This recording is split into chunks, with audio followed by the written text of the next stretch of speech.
Hello दोस्तों, कैसे हो आप सब। आई होप आप सब बहुत बढ़िया होंगे। सो आज हम बात करेंगे कुबरनेटिस में रिसोर्स रिक्वेस्ट और रिसोर्स लिमिट के बारे में। ये दो बहुत ही इंपॉर्टेंट कॉन्सेप्ट्स हैं जो कि कुबरनेटिस में हमें पॉड्स के लिए रिसोर्सेज एलोकेट करते हैं और उनकी परफॉर्मेंस को मैनेज करते हैं। ठीक है, चलिए इनके बारे में थोड़ा डिटेल में जानते हैं। तो पहला क्वेश्चन आपके लिए सबके में होगा कि रिसोर्स रिक्वेस्ट एक्चुअली में होता क्या है। ठीक है, सो रिसोर्स रिक्वेस्ट एक तरह का कॉन्फ़िगरेशन है जो हम पॉड्स के लिए डिफाइन करते हैं। ठीक है, जिससे कुबरनेटिस को पता चलता है कि पॉड को कितने रिसोर्सेज चाहिए। ठीक है, ये रिसोर्सेज सीपीयू और मेमोरी के फॉर्म में डिफाइन किए जाते हैं। ठीक है, तो एक बार मैं चेक कर लेता हूँ कि हमारा जो क्लस्टर है वो रेडी है कि नहीं है। ठीक है, मैं kubectl गेट नोड्स एंड मेरा क्लस्टर रेडी है। तो मैंने आपको बताया कि रिसोर्स रिक्वेस्ट क्या होता है। ठीक है, हमें मतलब बताना होता है, रिक्वेस्ट करना होता है कि रिसोर्स के अंदर सीपीयू और मेमोरी कितनी होती है। अब बात करता हूँ रिसोर्स लिमिट क्या है। हम आज दो टॉपिक कवर करेंगे, रिसोर्स रिक्वेस्ट और रिसोर्स लिमिट। ठीक है, तो रिसोर्स लिमिट एक दूसरा कॉन्फ़िगरेशन है जो हम पॉड्स को डिफाइन करते हैं, जिससे कुबरनेटिस को पता चलता है कि हर पॉड के मैक्सिमम कितने रिसोर्स तक का यूज हो सकता है।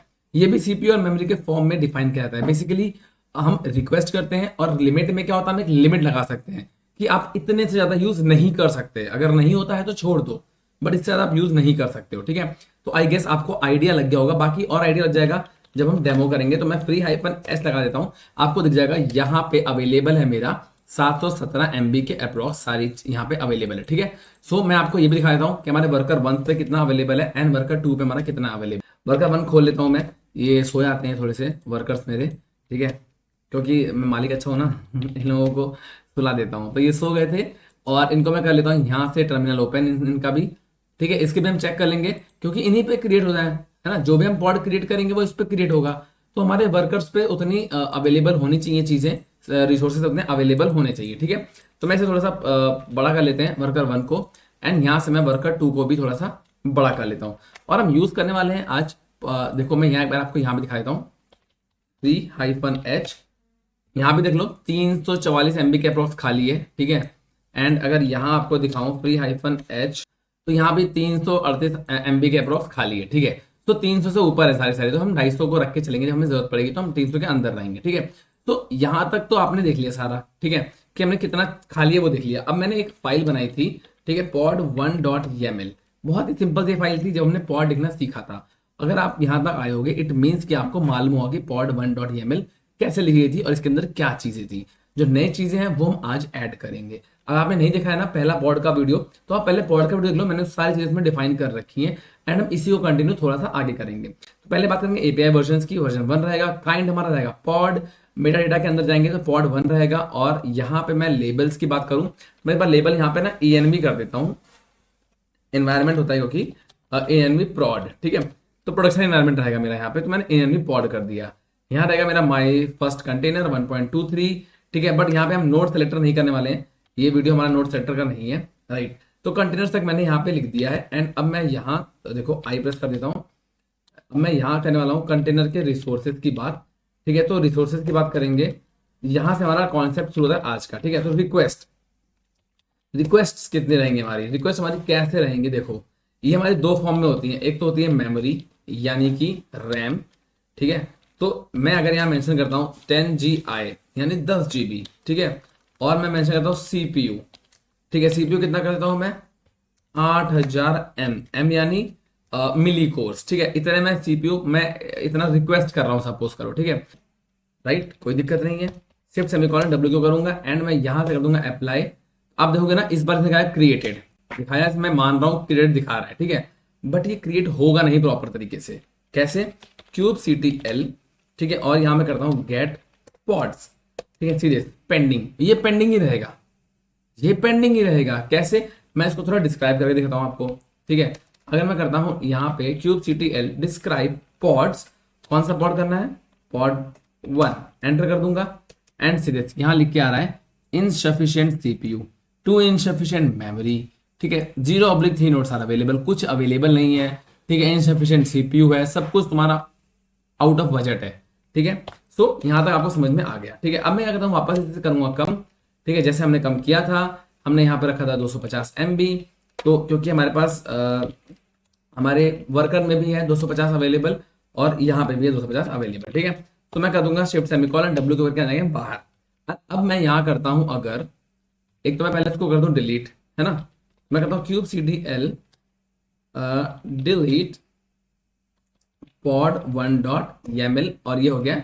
Okay, so the server doesn't have a resource type pod 1। ठीक है, तो मैं करता हूँ kubectl get pods, हमारे पास pod तो है। ठीक है, तो kubectl delete -f pod 1। ठीक है, अब ये हो गया डिलीट। ठीक है, प्रॉपर तरीके से मैंने कर दिया इसको डिलीट। अब मैं एक बार चेक कर लूँ।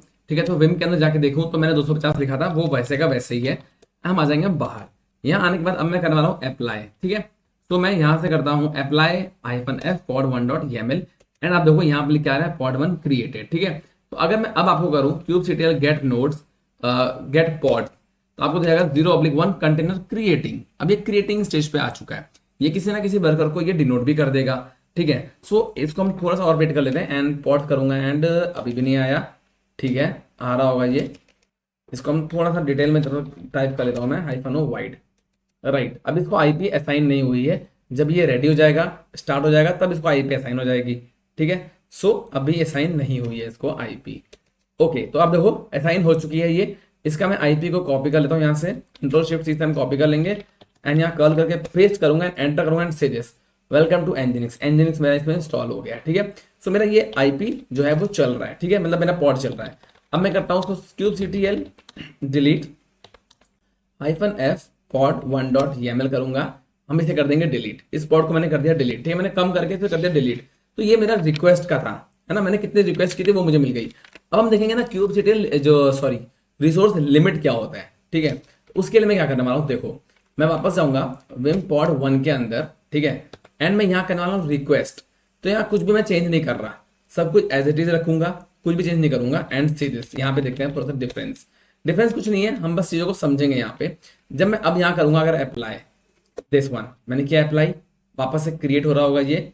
ठीक है, अब मैं देखता हूँ इसको थोड़ा डिटेल में, जो कि हम यूज करते हैं command kubectl get pod -o wide। Right, तो ये अब हो गया डिटेल में। ठीक है, अब देखो ये कहाँ बनाए जा करके वर्कर 2 पे। तो मैं वर्कर 2 पे चलता हूँ। ये पक्का सो गया होगा, यस मुझे पता था कि सो गया होगा, थोड़ा सा सुत्तर ज्यादा है ये।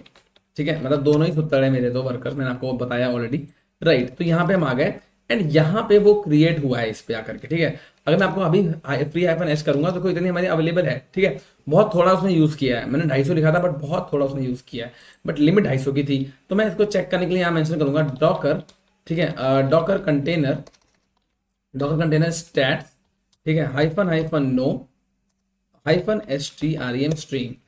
ओके, सो डॉकर कमांड इसमें नहीं है। राइट, तो मैंने यहाँ पे टाइप किया CRICTL, क्योंकि हमने यहाँ पे डॉकर नहीं यूज किया हुआ है। ठीक है, ये हमने यूज किया हुआ है कंटेनर डी। तो आप देखोगे यहाँ पे माई फर्स्ट कंटेनर नाम का यहाँ पे चल रहा है एंड सीपीयू उसने कितना यूज किया है 0%। सीपीयू कितना यूज किया 0% और मेमोरी हमने 250 MB लिखी थी। ठीक है, तो उसने बहुत थोड़ी सी यूज करी है। अगर मैं यहाँ पे -o वाइड लिख देता हूँ, ठीक है, तो ओके, तो इसने इतना ही दिया है अभी भी। ठीक है, सो यहाँ पे इसने 6 MB यूज किया है और 250 MB इसकी लिमिट है ना। तो ये लिमिट से इसमें बहुत कम यूज की है, क्योंकि 250 MB मैंने लिमिट दी थी। अब सीपीयू की लिमिट इसमें नहीं शो करता है। ठीक है, लिमिट हम यहाँ शो कर सकते हैं, सीपीयू परसेंटेज में दिखाता है। ठीक है, सो आई गेस यहाँ पे आपको समझ में आया होगा। ये टॉपिक्स कोई बताता नहीं है। ठीक है, ये टॉपिक अंदरूनी टॉपिक्स होते हैं जो किसी को कोई इतना नॉलेज देता नहीं है। ठीक है, बाकी मैं चाहता हूँ कि आपको सारे के सारे टॉपिक्स कवर कर दूं, क्योंकि मुझे पता है चैनल्स बहुत सारे हैं यूट्यूब पे। ठीक है, और कोर्सेज बहुत सारे हैं, आप यूट्यूब में जाके खरीद सकते हो। मतलब खरीद सकते हो क्या, मैं रिकमेंड नहीं कर रहा हूँ, मैं बता रहा हूँ कि लोग जाते हैं खरीदते हैं, देन समझ में कुछ नहीं आता, देन वापस आते हैं, देन यूट्यूब पे ढूंढते हैं, टॉपिक्स नहीं मिलते हैं। तो मैं सारे टॉपिक्स कवर कर रहा हूँ, मतलब 1 by 1 करके। ठीक है, और आप लोग सब्सक्राइब नहीं करते हो तो मुझे दिल से अच्छा लगता नहीं है। बस आप लोगों से एक रिक्वेस्ट है, आप लोग सब्सक्राइब कर लो और आपका कुछ नहीं जाता उसमें, आपको पता भी नहीं चलेगा, आपके फोन की मेमोरी भी नहीं खाएगा वो। यहाँ पे इतना मेमोरी ढूंढ रहे हैं ना, वहाँ मेमोरी भी नहीं खाएगा वो आपकी। ठीक है, सो आप लोग सब्सक्राइब कर लो, दिल से मुझे बहुत अच्छा लगता है, मेरे को मैटर करता है वो, है ना। आप सब्सक्राइब करोगे ना तो आपका कुछ नहीं आएगा, बट मेरे को फर्क पड़ता है उससे। बाकी आप अगर चैनल पे न तो सब्सक्राइब कर लो, पुराना तो लाइक कर लो, प्यारा सा कमेंट कर दो, और दिल से मुझे बहुत अच्छा लगता है। बाकी हम मिलेंगे नेक्स्ट वीडियो में, बाय। अपना ध्यान रखना, अपनी फैमिली का ध्यान रखना। और हाँ, जाते जाते एक चीज और हमेशा की तरह भूल जाता हूँ, बताता हूँ लास्ट में आप लोगों को कि क्लीन अप एग्जीक्यूट कर लेना। आपको पता होगा तो आप लोग जा सकते हो, अदरवाइज आप क्लीन अप एग्जीक्यूट कर लो। kubectl delete -f pod 1 dot YAML and it's all done. अब आप लोग जा सकते हो, बाय।